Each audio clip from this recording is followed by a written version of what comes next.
Of horses and the rest to the house on the hill, our guests tonight believe that they are the alternatives Kenya needs. We speak to 3 presidential aspirants. Good evening, but first, these are the stories making headlines tonight.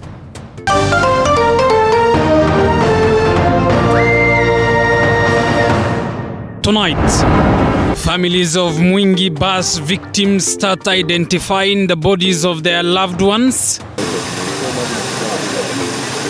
Another body was retrieved today. Also tonight, 6 people die after consuming suspected illicit alcohol in Njoro, Nakuru County.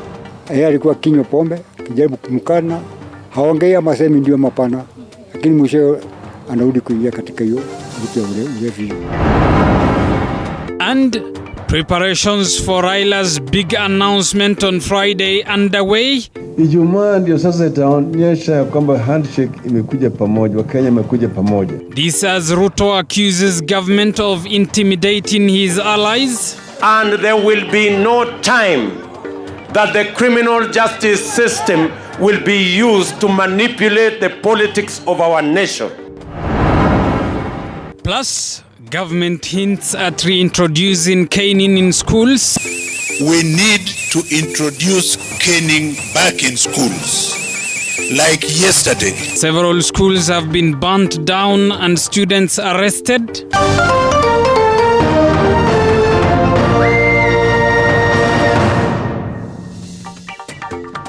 And Wairimu is our sign language interpreter. Good evening, I'm Abubakar Abdullahi. Welcome to the broadcast.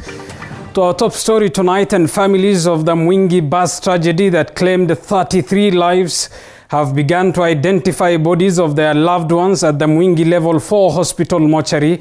Families have been waiting all day for the identification of the bodies. Andrin Kilemi is working on that story, and that story should be on your way shortly. Well, still on that bridge of death, and it is the 3rd day since 33 people died in an accident at NJERI River in Kitui County. Currently, the volume of water has reduced, giving a different picture to what was witnessed on Saturday. Shannon Baranga reports on a bridge that has claimed more than the lives of 30 people, with the government doing little.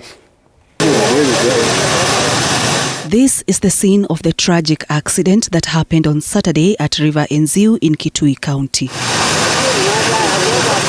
On the side is the wreckage of a bus that had carried a number of passengers, majority of whom were on their way to a wedding ceremony. By now, the volume of water has receded, giving a different narrative from what was witnessed 2 days ago. If someone took a picture of this place minus the wreckage of the bus, no one will tell that a deadly accident that claimed more than 30 lives took place here a few hours ago. Residents say the Saturday accident was not the first they witnessed. In 2018, 5 people died here after they were washed downstream following heavy rains.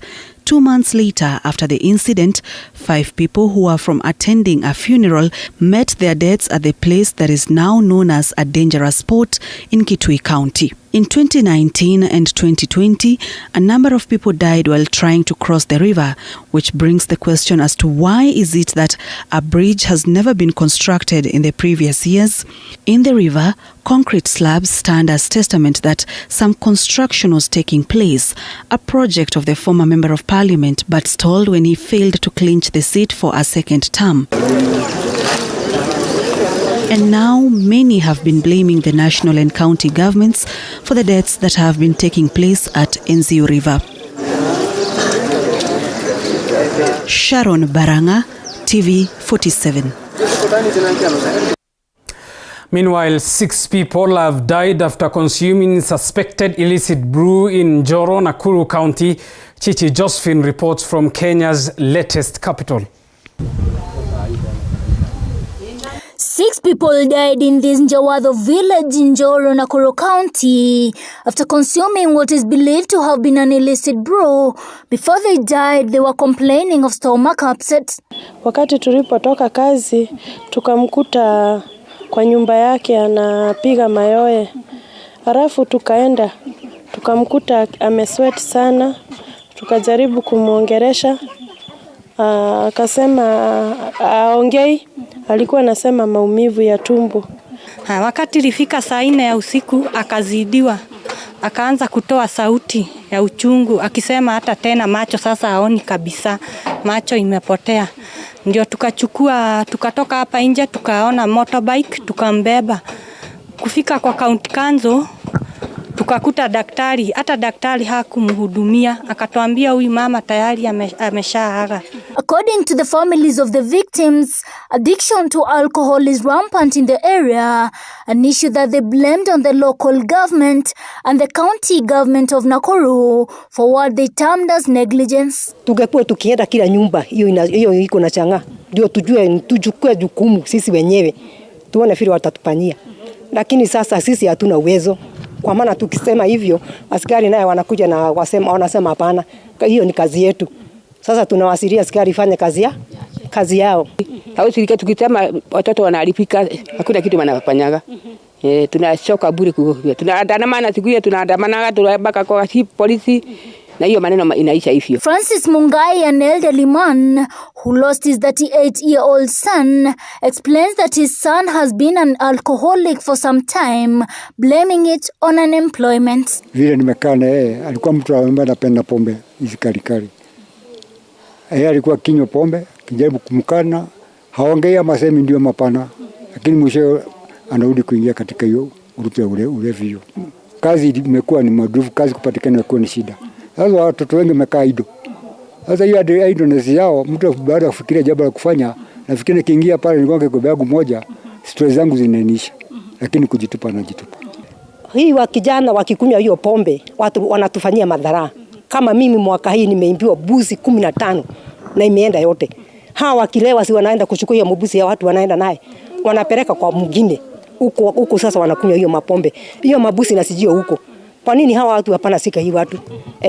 Niko na uchungu hata mimi. Njoro Deputy Police Commander Joseph Tanui, however, denied the allegations that the 6 died of consuming illicit brew, saying they died of poisoning and other health problems. The issue is still under investigation. Even the person you are saying, we have handed over to the MOH for further medical investigation.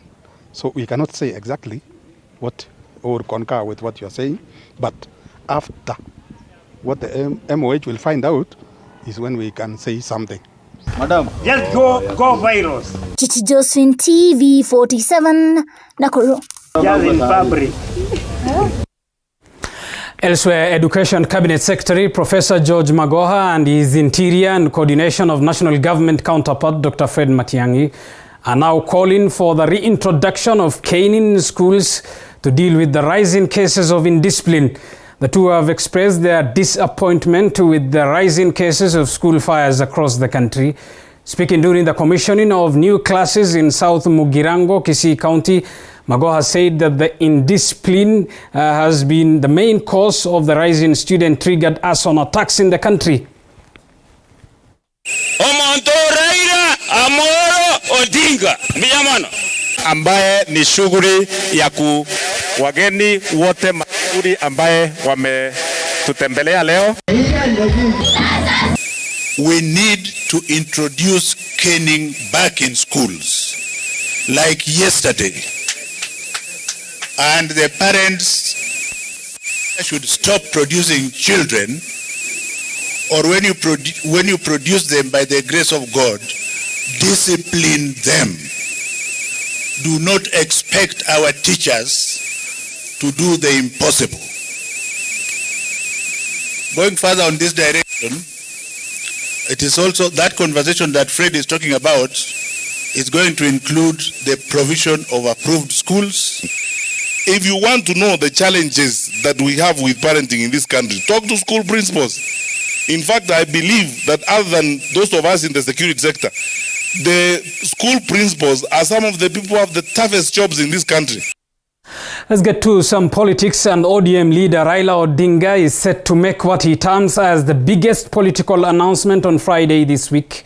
Odinga met a section of Jubilee Party officials in preparations for what he terms again as a big day. Vincent Karoki has more. Wanaingia kwa chama kinachojulikana. Makofi. Asante sana. ODM leader Raila Odinga met a section of senior Jubilee Party officials as he prepares to make his major announcement this Friday. Makofi kwa kijana wetu huyu. Hao wote wamekuwa vijana wa baba, sio? Odinga will declare on whether he will be at the presidential ballot next year. Ijumaa wiki hii ni muhimu sana. Ijumaa ndio sasa itaonyesha kwamba handshake imekuja pamoja, Wakenya imekuja pamoja. Ile ziara ambayo tulianza mwaka 2018 sasa inakamilika sasa. Ndio sababu hii Friday ni muhimu sana kwetu. Today Odinga welcomed a section of Jubilee leaders from Kajiado County who joined the Orange Democratic Movement. Nikiona kama wana Jubilee na wana chungwa wamekuja pamoja Nairobi. Hii ni dalili nzuri sana. Sivyo? Hayawi imefika sasa. Tunafika sasa kilele. Sasa hii ziara vile unavyojua tulianza mbali sana. Mimi na ndugu yangu Uhuru Kenyatta. Raila, who says he has an appointment with Kenyans on Friday at Kasarani, has promised to respond to all issues raised during his Azimio la Umoja countrywide tours. Tulisema tunataka kuleta Wakenya pamoja. Hiyo ndio maana ya handshake. Na tulipoongea tukakubaliana, wewe utakwenda ngambo ile, mimi nitakaa ngambo hii, tuvuruti Wakenya wawe kama kitu kimoja. Hiyo ndio sababu Ijumaa wiki hii ni muhimu sana. Ijumaa ndio sasa itaonyesha kwamba handshake imekuja pamoja, Wakenya imekuja pamoja. Friday sasa ndio Wakenya wataongea siku hiyo. Na tunataka kuona kama pembe zote za Kenya zinaonekana siku hiyo. Kutoka katika pembe zote za Kenya watu watafika hapo Nairobi. Mimi nataka hiyo kiwanja ionyeshe ishara ya Kenya. Wakenya wameamua ati watatekeleza ndoto ya uanzilishi wa taifa letu kuja pamoja kama Wakenya. ODM leaders say the meeting will bring together leaders and Kenyans from across the country. Safari hiyo sasa inataka kukamilika hapa Nairobi tarehe 10. Najua mzee akizungumza atakaribisha nyinyi wote katika hiyo hafla ya tarehe 10 Friday, ili muweze kuwa pale kama Wamasai pia kutoa ushahidi kwamba nyinyi pia mngependa baba aendelee. Baba aendelee asiendelee? Wale vile wananchi wameambia yeye katika sehemu 14, siku hiyo ndio tutasikia kama amekubaliana na hawa ama hajakubaliana na hawa. Lakini la muhimu, mkutano sio mkutano ya OB, ni mkutano ya vyama vyote, dini zote, kabila zote, rangi zote, watu aina tofauti tofauti yote. Vincent Karoki, TV47, Nairobi. Well, still in politics, and Deputy President William Ruto is accusing the government of intimidating his allies for supporting his presidential bid. Ruto was speaking during his third day of the tour of Nyeri County. Paul Kirobi reports.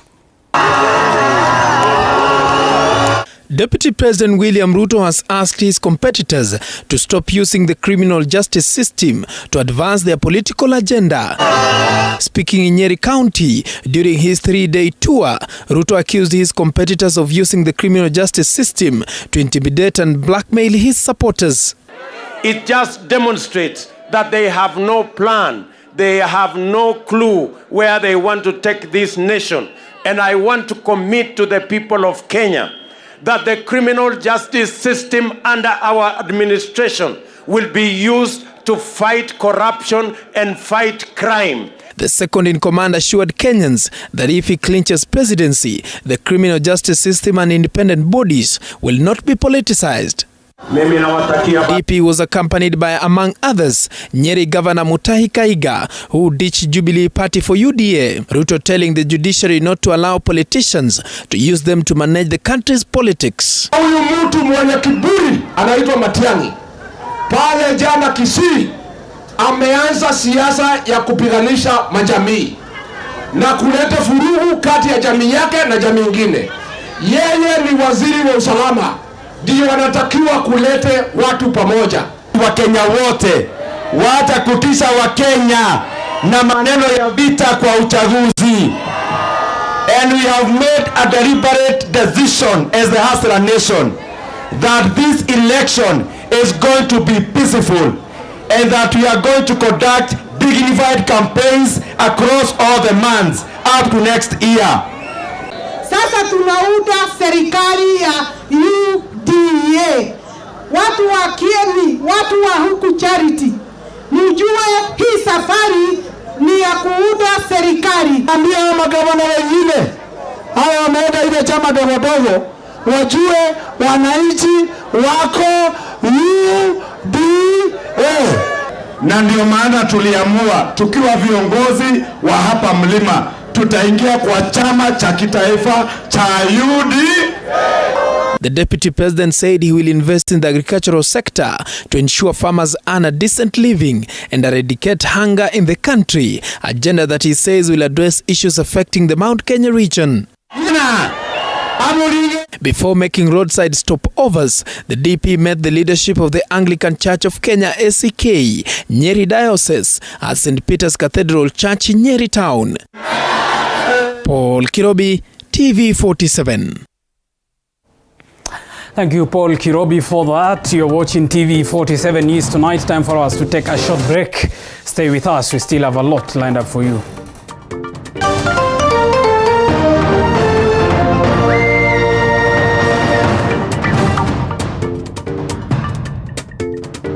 You are watching TV47, the home of untold stories. We wish you a Merry Christmas. Nimenyongwa juu siwezi imba. Wacha tuachie wenye waliachwa wana sauti waimbe. Sisi tuliachwa tukifix sauti. I'm Kevin Waweru. I'm a sound engineer. And I want to wish you a Merry Christmas and a Happy New Year. Just remember that Christmas is about sharing love, sharing what we have with family and friends. And don't also forget that Jesus is the reason for the season. I wish you a Merry Christmas and a Happy Prosperous 2022.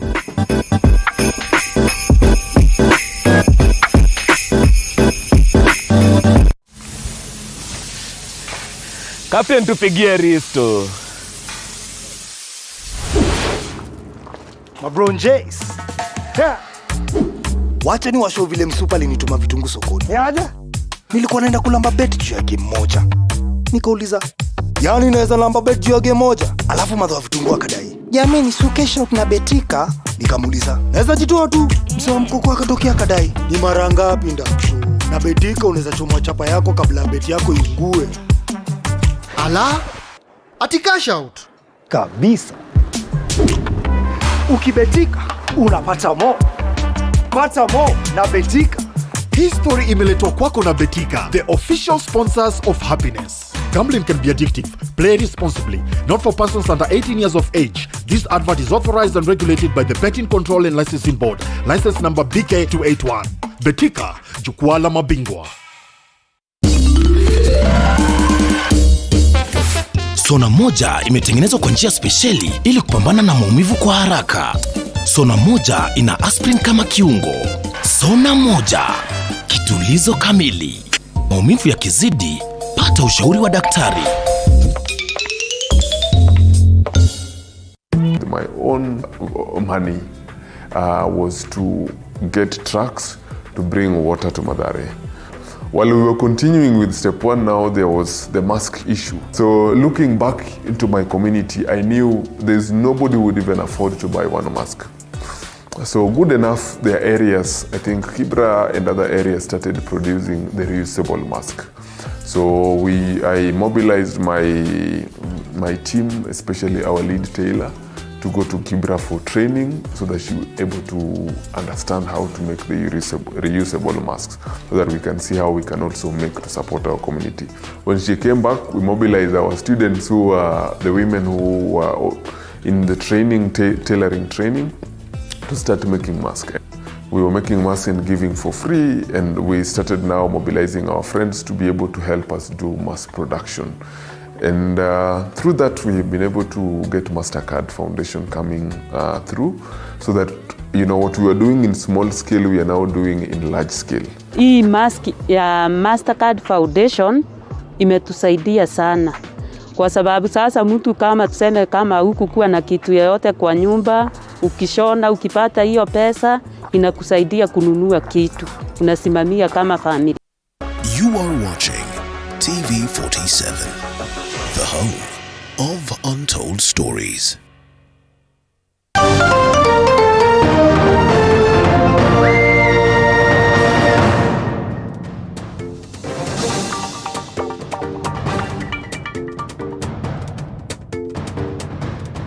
Welcome back to TV47 News Tonight. Thank you for staying with us. Let's get to more news now.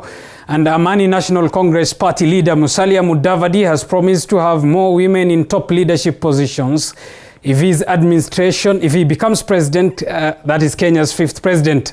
Speaking during a dinner gala organized by Women in Security Excellence, the Amani leader validated how women play a critical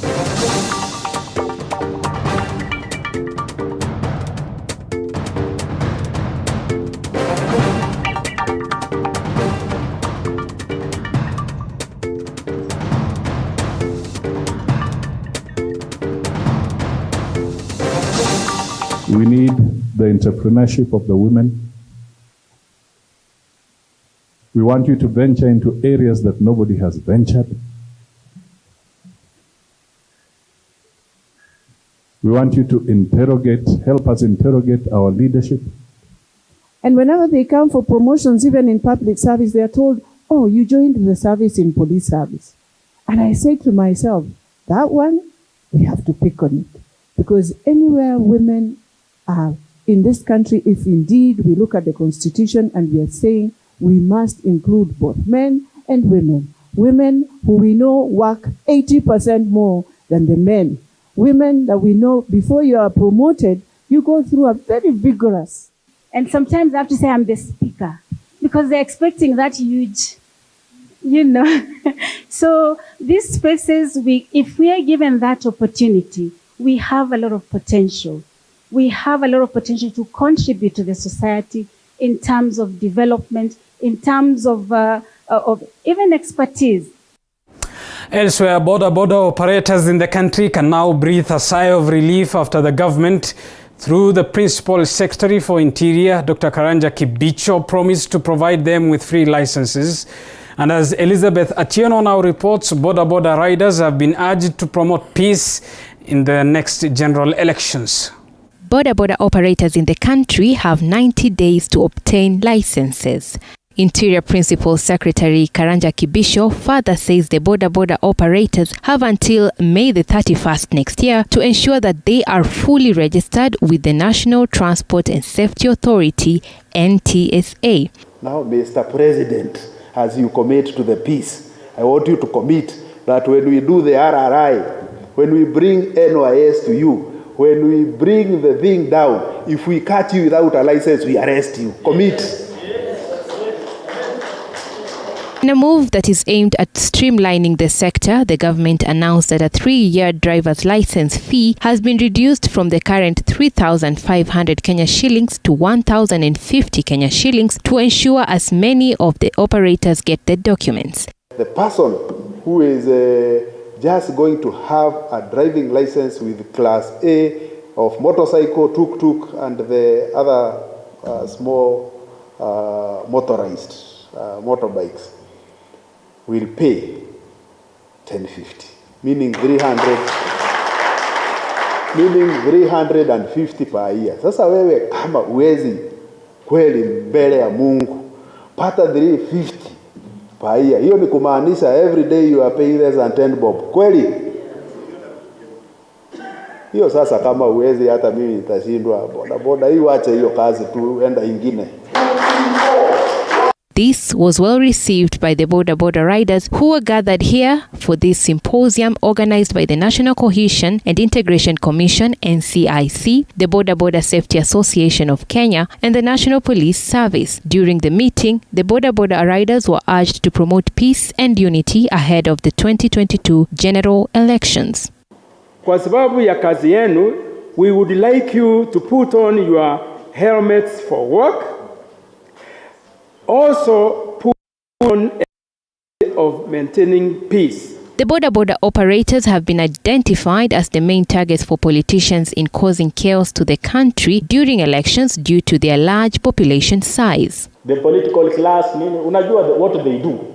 So they try to force to use these people to their own benefits. Ndio viongozi wa boda 1.2 million. Mimi nafanya hapa siasa Nairobi last election. I know the importance of boda. So we cited the commission, and that's why we came here and engaged the bodabodas, because if 1.2 million people wakiamua kutakuwa na vurugu, there will be no violence, there will be no what? Sindio? Mkiamua leo kutakuwa na violence, there will be no what? Violence. Dr. Kibisho further highlighted measures that will be put in place by the government to protect the lives of boda operators during road accidents.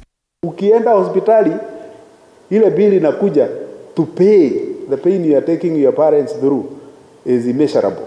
And what we are saying is the moment you accept to be licensed, then you open yourself to a lot of benefits. It means you can pay the same 10 bob. We talk with the insurance so that you can pay the same 10 bob to be insured. In case you have an accident, your bill is paid. And in case you lose your motorbike, there is an opportunity of replacement. Elizabeth Atieno, TV 47.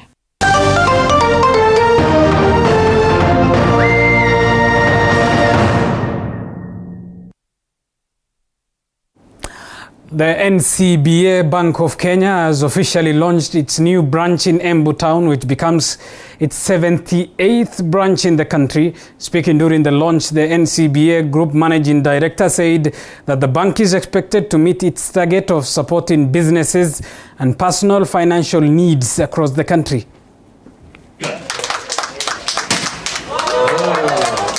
NCBA, the third largest bank in the country, aims to be the largest bank in the country, and so we'll continue growing. It's really a pleasure for me to be here with you today to open this 78th branch in our expansion strategy.